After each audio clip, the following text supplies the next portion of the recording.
Olá, eu sou Luiz Arthur Nogueira, editor de economia do site Exame. Estamos recebendo hoje o Dr. Fernando de Magalhães Furlan, conselheiro do CAD, o Conselho Administrativo de Direito Econômico. Dr. Furlan, tudo bem? Tudo bem.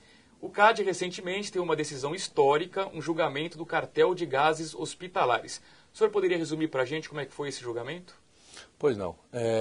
Houve uma investigação que durou 4 anos na Secretaria de Direito Econômico do Ministério da Justiça, que concluiu pela formação de um cartel, que é um acordo ilícito entre concorrentes, entre empresas que concorrem no mesmo mercado, para dividir o mercado e estipular regras para participação, por exemplo, em licitações públicas para a compra desses produtos, né? Os produtos eram os gases industriais, que são utilizados em todo o processo produtivo da indústria brasileira, são os gases que são utilizados inclusive para combustão, para as caldeiras, para a energia do calor, para a transformação dos bens na indústria, assim como os gases medicinais e hospitalares, basicamente o oxigênio que vai em todos os hospitais públicos, privados ou clínicas e é utilizado para as pessoas, os pacientes, os enfermos. Então ficou comprovado nessa longa investigação, e que depois veio a ser corroborada pela decisão do CAD, que havia esse acordo ilícito entre os concorrentes, as principais, se não praticamente todas as empresas do setor de gases no Brasil, que se coordenavam, combinavam quais clientes iriam ficar com quem iria ganhar a licitação, quem iria perder, e havia regras muito sofisticadas de compensação, inclusive quem perdia uma licitação ganharia outra, e existia inclusive uma conta corrente que era utilizada para compensação entre eles, ou seja, quem perdia um cliente tinha, por ter passado para um outro concorrente, essa empresa seria ressarcida depois com outro cliente. Então foi identificado que existia um sistema de regras muito sofisticado nesse cartel. Algumas empresas foram multadas e a maior multa foi para a White Martins. Por quê? A White Martins foi considerada uma das empresas de atuação mais incisiva no cartel. O seu executivo envolvido foi identificado como alguém que tinha uma participação de bastante preponderância no cartel, além de ela ser a maior empresa do setor, ter o maior faturamento, portanto ela recebeu a maior multa, inclusive porque foi considerado que a White Martins foi reincidente, ou seja, ela já foi condenada no ano de 2002 pelo CAD por uma outra conduta ilícita, que não o cartel. Ela foi condenada por assambarcar matéria-prima prejudicando seus concorrentes, e agora ela foi condenada por uma nova prática ilícita contra a concorrência, portanto ela foi reincidente e a sua multa dobrou. As multas somadas chegam a 3 bilhões de reais, que é disparada a maior multa do país e uma das maiores do mundo. Agora a questão que fica é: essa multa será realmente paga, ou as empresas podem utilizar algum instrumento jurídico para postergar o pagamento ou simplesmente não realizá-lo? Bem, as decisões do CAD são finais dentro da administração pública. Das decisões do CAD só cabe recurso ao próprio CAD ou ao Poder Judiciário. Como você disse, realmente é uma multa histórica, foi a maior multa já aplicada na história do CAD, não só na história do CAD, como de toda a administração pública brasileira. Além disso, aparentemente, se não for a maior multa aplicada por autoridades de defesa da concorrência no mundo, ela estaria muito próxima da maior. Houve uma multa aplicada à empresa Intel pela Comissão Europeia, que ficou muito próximo a esse valor. Então nós temos ainda um pouco de dúvida se a da Intel é a maior ou se essa que foi aplicada agora é a maior, mas provavelmente a nossa seria aí a segunda maior multa aplicada. São valores muito altos, mas são valores que condizem com o tamanho das empresas. A multa é calculada com base num percentual que o CAD atribui, que está previsto na lei, né? É normal, em casos como esse, as empresas recorrerem ao judiciário, né?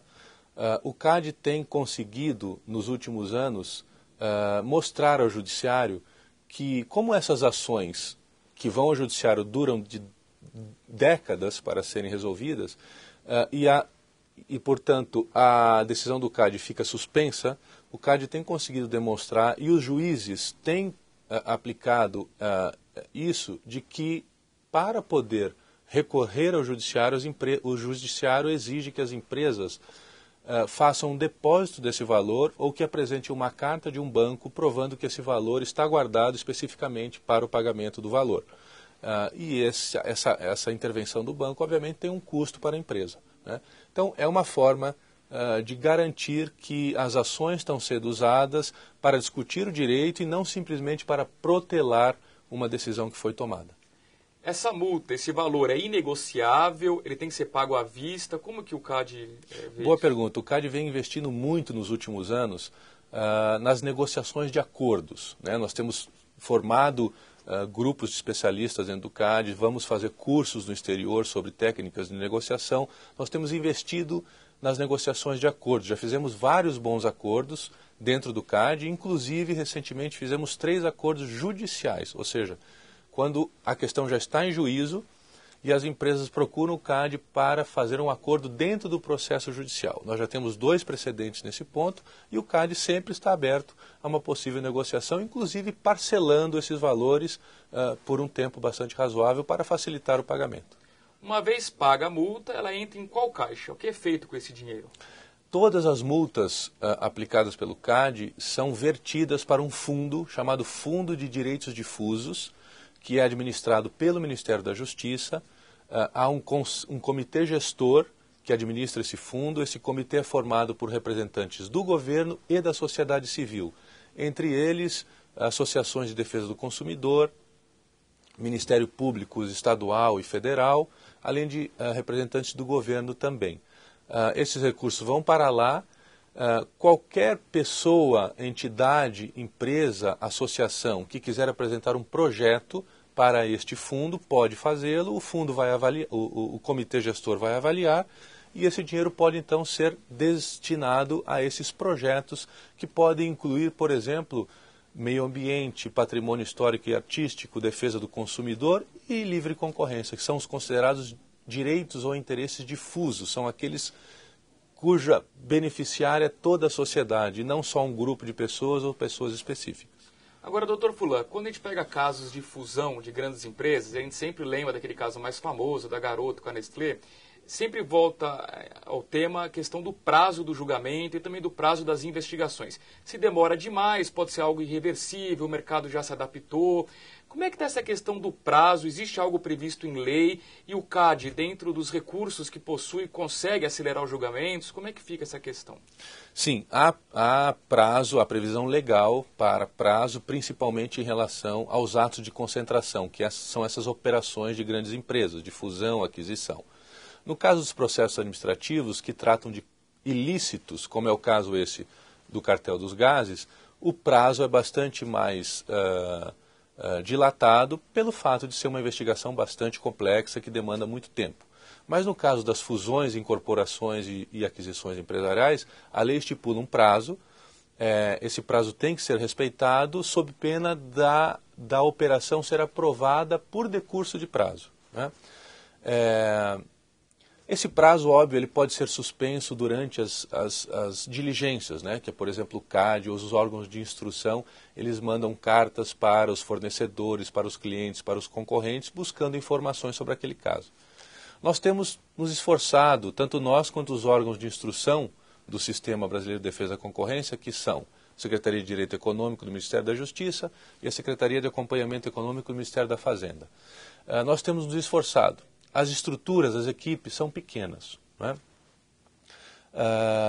São pequenas, mas são bastante preparadas. Nós temos gente muito preparada trabalhando conosco.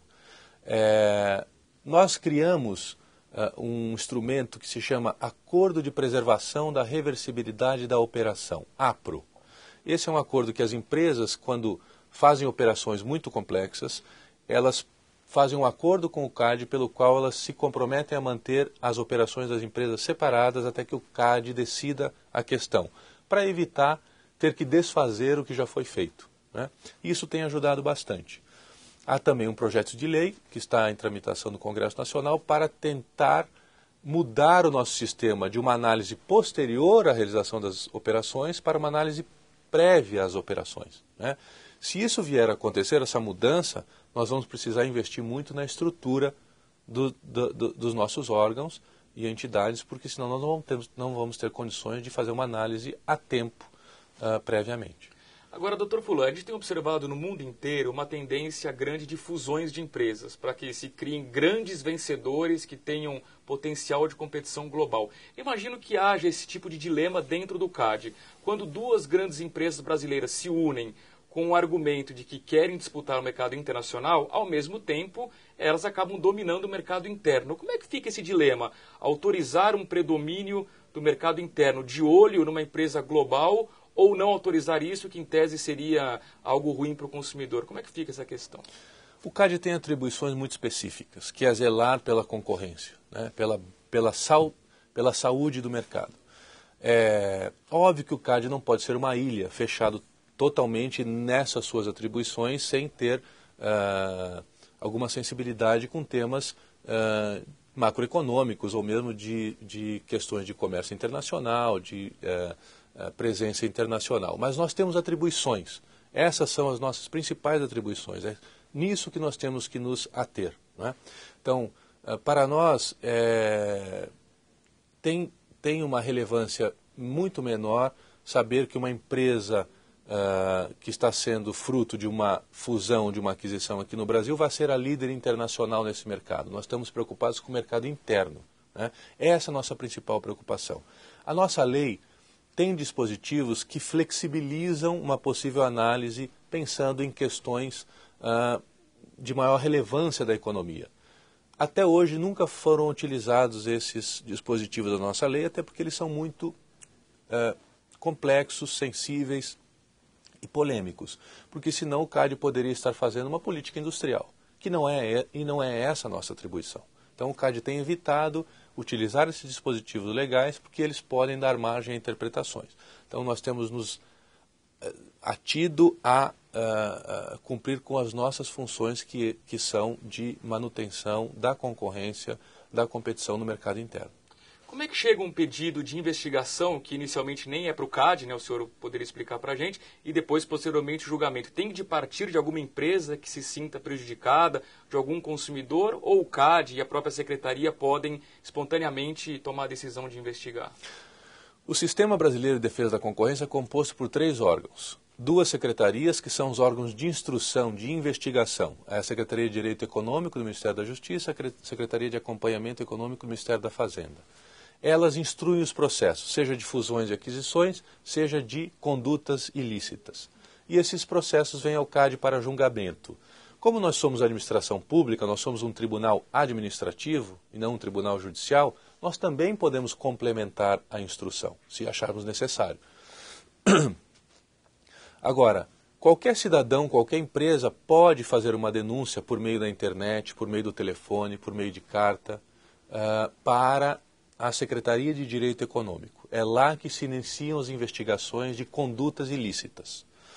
Agora, também pode-se entrar em contato com o CAD e o CAD vai então encaminhar essa denúncia à Secretaria. É lá que se iniciam as investigações que depois chegam ao CAD para o julgamento. A Secretaria pode receber uma denúncia de qualquer pessoa ou empresa, como pode também, por livre e espontânea vontade ou de iniciativa própria, iniciar uma investigação. Né? São as 2 possibilidades de início de investigações. Para encerrarmos a entrevista, o CAD ele é subordinado a algum órgão específico? Ele tem realmente independência política nas decisões e mais, independência econômica, já que a gente sabe que ele lida aí com grandes empresas, grandes projetos, são milhões, bilhões de reais envolvidos. Como é que é essa questão da independência do CAD? O CAD é uma autarquia federal, exemplo das agências reguladoras, Banco Central. São entidades da administração indireta, elas são autônomas, independentes do governo central. Né? Então nós temos, não só pela estrutura de uma autarquia, lhe dar autonomia financeira, orçamentária, como nós, conselheiros do CAD, temos mandato. Né? Nós temos um mandato de 2 anos que pode ser prorrogado por mais 2. Então, isso nos dá uma liberdade, uma autonomia, uma independência decisória de saber que, por mais que as nossas decisões sejam polêmicas e desagradem possivelmente um governante ou grandes empresas, grandes interesses, nós sabemos que nós temos o nosso mandato que nos dá a certeza que nós vamos permanecer independente das decisões que nós tomamos. Né? No mesmo sentido, é preciso dizer o seguinte: nós somos um conselho composto por 7 pessoas, 7 profissionais, né? 6 conselheiros e o presidente. Se algum conselheiro for considerado alguém que não tem a isonomia necessária para um julgamento, ou ele vai se declarar impedido, né? São situações previstas em lei, e se ele não se declarar impedido, ele pode sofrer sanções criminais, inclusive. Ou ele pode se considerar suspeito, ou seja, eu não estou impedido por lei, mas eu não quero participar desse julgamento porque eu sou amigo, ou sou inimigo, ou conheço, né? E se mesmo assim ele não fizer, é uma situação que os próprios colegas podem, de alguma forma, diminuir a sua participação no julgamento, sabendo que ele está envolvido, né? Então há uma cobrança interna, não só da sociedade, como interna, de ter imparcialidade para os julgamentos. O mandato do conselheiro é definido 2 anos, é isso? 2 anos, podendo ser reconduzido uma vez por mais 2 anos. E quem escolhe os conselheiros? Os conselheiros e o presidente do CAD são escolhidos pelo presidente da República e são submetidos ao Senado Federal, que numa audiência pública realiza uma sabatina para verificar se aquele candidato reúne as condições para o exercício do cargo. Muito bem, nós entrevistamos aqui na Exame TV o doutor Fernando de Magalhães Furlan, conselheiro do CAD, o Conselho Administrativo de Defesa Econômica. Doutor Furlan, muito obrigado pela entrevista e até a próxima. Eu que agradeço. Obrigado.